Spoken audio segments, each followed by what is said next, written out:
All right, good afternoon, everyone. My name is Brian Sickles. I'm the BIM manager and a project architect with Sherlock, Smith & Adams.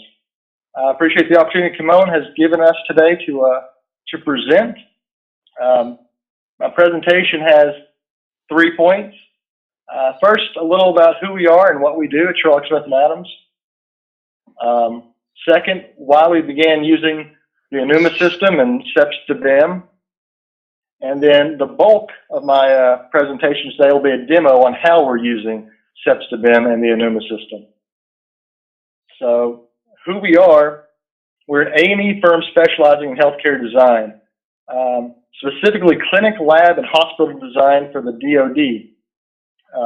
As a full-service healthcare design firm, we have architecture, interior, structural, civil, MEP, and a medical planning department. And that compartment's comprised of medical planners, medical equipment procurers. We even have a former nurse and hospital administrator on our staff there.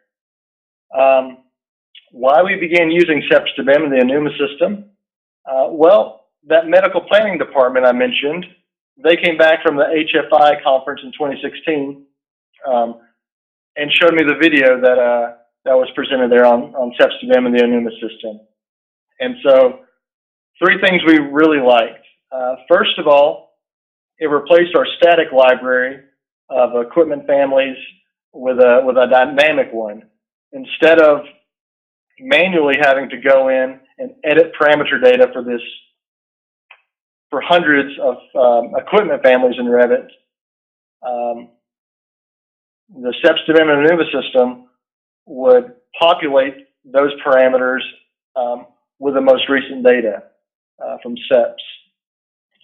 Second, we were using a library of room layouts, commonly used room codes, but nowhere near as comprehensive as what we were going to get out of the SEPS2BIM and Onuma system. And finally, it was all automated. Using this process would significantly reduce opportunities for human error. And I know I'm not the only architect who's laid out a department only to realize they left out a room and have to go back and completely start over. The bulk of my presentation today will be on how we're using this system. And so let's get started. We're all with our Department of Defense projects. Let me show you what 5% to 35% design looks like. At 5%, we have departments based on the gross area. We have them put on a site within a footprint. We have our adjacencies between departments figured out. By 20%, we're supposed to have that block plan actually worked out with properly sized rooms from the PFD. And then by 35%, all the equipment has to be located within those rooms.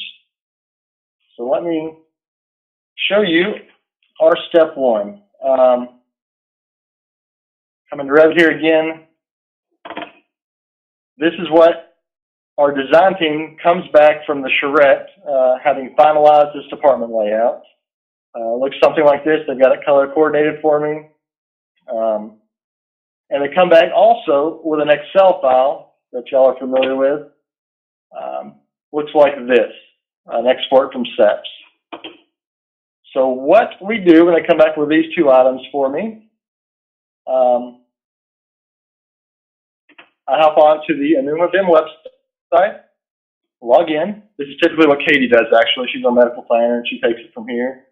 Once she's logged in, we hop into the sandbox. We go and we add a scheme from the SEPS requirement file, which is that Excel file I showed you we got with the job. We find that Excel file. We load it in here. We use this as a pass-through. We have to draw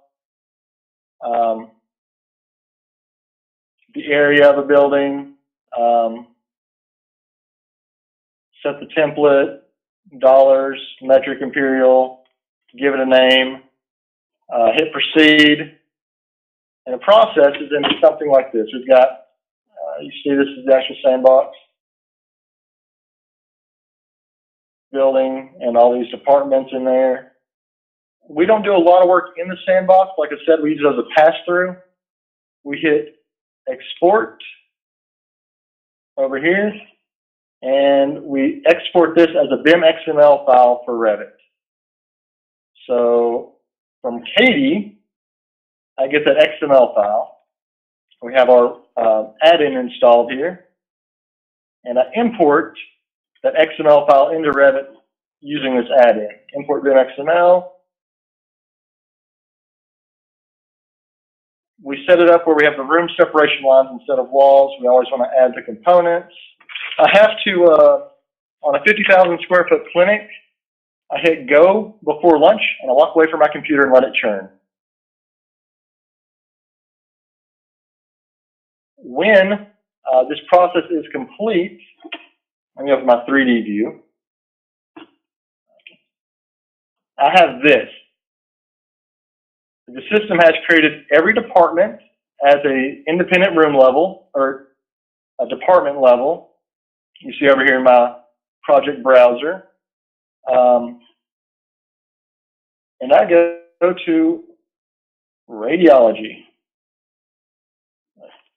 Zoom extents. There we go. So I have 5 rooms in radiology as part of the department here that's going to go right here on level 1.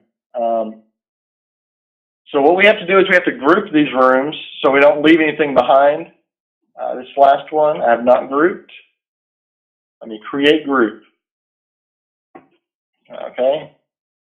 So the reason we group these is when we work with the equipment turned on, it really bogs down my machine. I get the spinning wheel a lot. It's a pain. So after I've grouped all these rooms, let me go the other way to fix my visibility settings.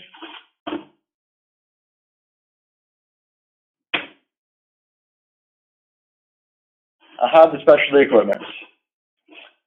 That way I can move this. It brings the equipment with it, but it doesn't slow down my machine. And so I selected this entire department and I cut it. And I paste it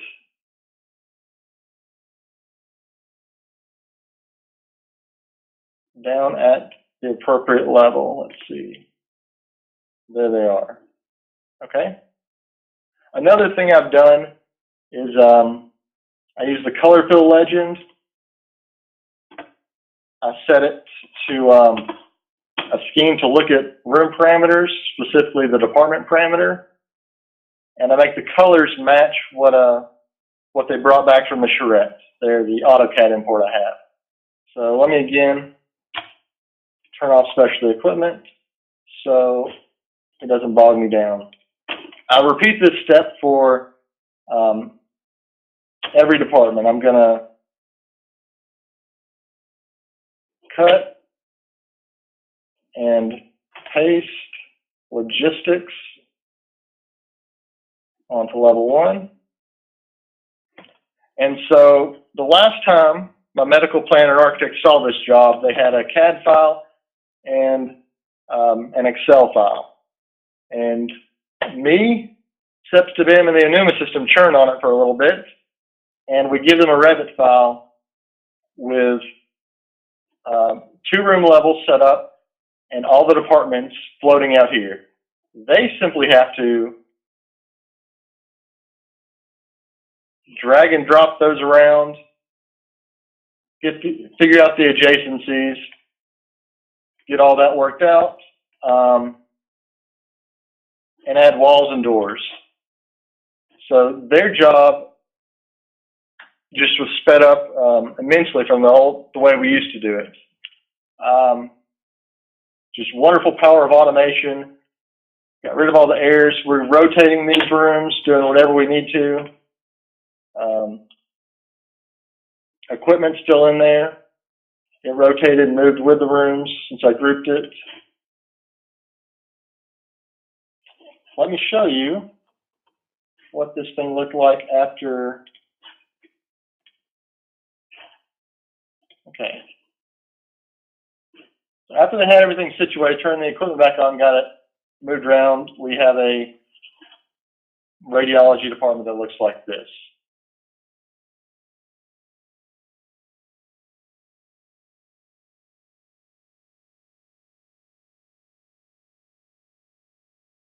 We actually have a couple bonus steps. This program was designed for the VA and its parameter names. The VA and DoD don't always agree on their BIM standards. Here is the DoD's document on what they expect for their minimum BIM modeling requirements.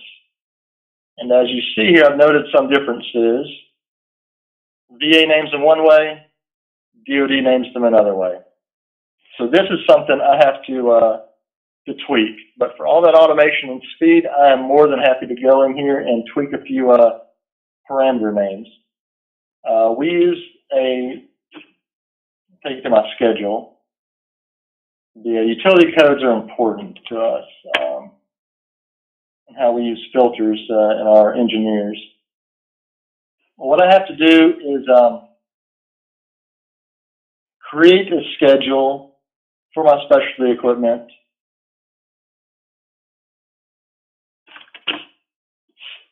And in it, I bring in both utility sets. What DoD likes and how they come in through the automated system. I have the schedule. It has these side by side. We have another add-in that lets us copy everything from these four columns into these four columns. And then we meet our DoD parameter naming requirements. Another thing we like to do is all this room information the engineers like to see. They want to know, for their calculations, which rooms are positive pressure, which ones are negative, which ones have certain lighting requirements. So I use the same method to copy all of that SEPS information from Excel into Revit and fill out all these so engineers can click on a room in their linked architecture model and tag it however they like, see that its pressurization requirements, any other special stuff. So after that, I release the engineers to link our model in and begin work. There's a couple things like this we had to use to adapt to the system. If you have to change the parameter names, then you can continue using the same room tags and equipment tags you typically been using. If you don't have to change the names, then you have to edit your room tags and equipment tags to point to the shared parameter file that Onuma creates. There it is. You get asset identifier is where we get the JSN. One of those differences I told you, the program area, have that, it replaces wherever you used to call it. Hit OK. Load it back into your model, overwrite, and you've modified your tag to tag properly. Let's see. Tag by category. So now I've got this tag modified, so it's looking for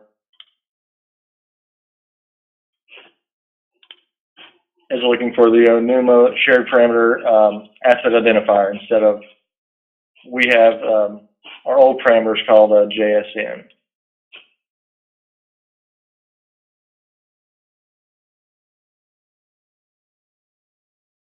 this has been wonderful for us. I know we're in the service industry as architects. If we meet and exceed expectations, we get happy clients who bring repeat business and referrals. When we fail to meet expectations, we suffer the wrath of dissatisfied clients. And I say this as both a husband and an architect. There's nothing more frustrating than unspoken expectations. The VA and DoD have done a wonderful job of have gone to great lengths to create clear and uniform expectations for our profession. And I look forward to this effort continuing. Personally, I'd love to see everyone get on the same page with what we're naming parameters, and I hope that's a step we take in the future. But we've gone from having facility templates from room codes. SEPS was a big step for us in helping us verify, and now we have a fully automated SEPS2BIM and Onuma system that clearly translates the owner's expectations directly into BIM, letting us create a more uniform product for them and keep our clients happy. So it benefits both us and the owner. From the way we used to do it to where I can get it now, with all those rooms floating outside, properly colored, all the equipment in them, to get to that the old way, we've reduced our man hours by more than half. And then I don't even know how to calculate the fact that there are no human errors in this, because if we as humans miss 2 rooms and completely design this building and then had to shoehorn in 2 more rooms, that's a lot of man hours that we've avoided by adopting a completely automated system. Perfectly interpret what our client wants. Oh yeah, this is the new norm around here. Anything that comes with a SEPS Excel file, we are running through the SEPS2BIM Onuma system. And in fact, your little shopping cart feature you presented, we're going to push some of our private clients through your system and just give them a nice starting point. They won't use the exact room layouts that the government likes, but they're wonderful starting points to have a conversation about how big do you want your room, what all do you want in that room, what do you expect from an office space or a classroom space or whatever. We actually have a client or a job we're pursuing in South Alabama that's a private sector clinic, and we'd love to be able to start their project and create their program using your shopping carts.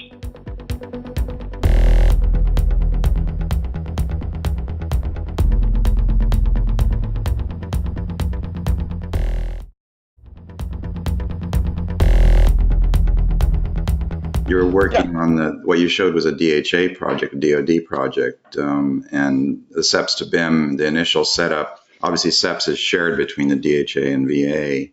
The SEPS2BIM process of getting it into BIM was developed further by the VA, but you're actually using it for a DHA project because the underlying data is the same. And as you showed, you had some edits you had to do, but that's kind of the next step that would be interesting if DHA refines what VA started here and aligns more. But that's one statement. I guess a question, if you have any more comments on that, that'd be great. Well, we love that. That was super appealing to us. At least they shared the 1691 library for all their medical equipment, and same JSNs.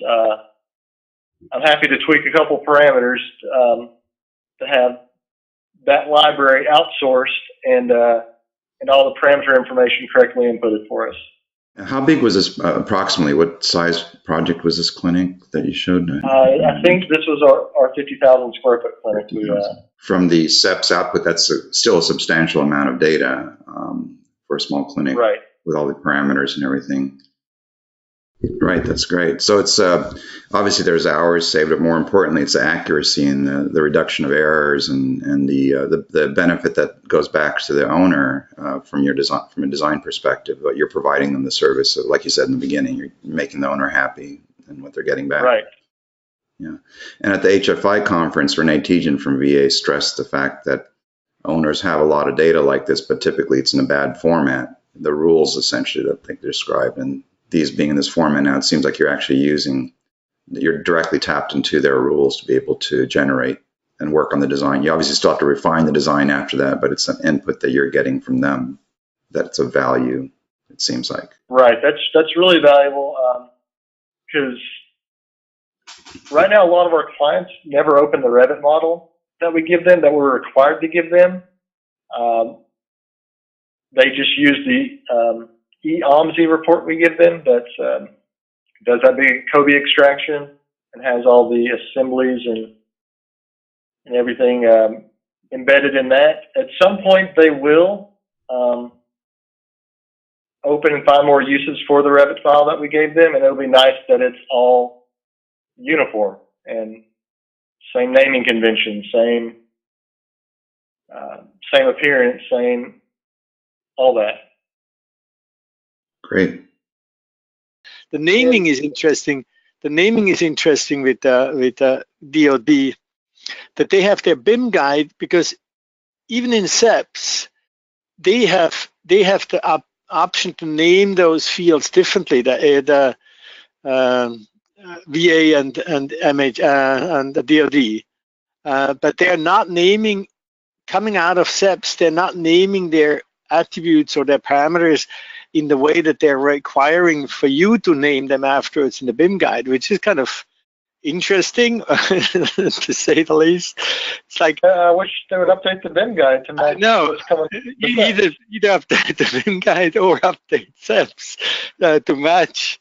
The other thing is that the attributes for the spaces, like those attributes that we are not importing right now, we are the only reason why we're not importing them is because we've focused on VA, and those attributes are not actually VA, they're only the DoD attributes.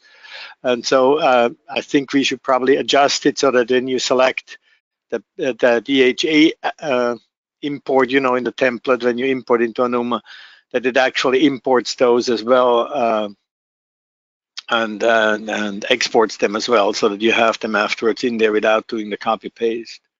But that's a different thing that we have to discuss. Okay.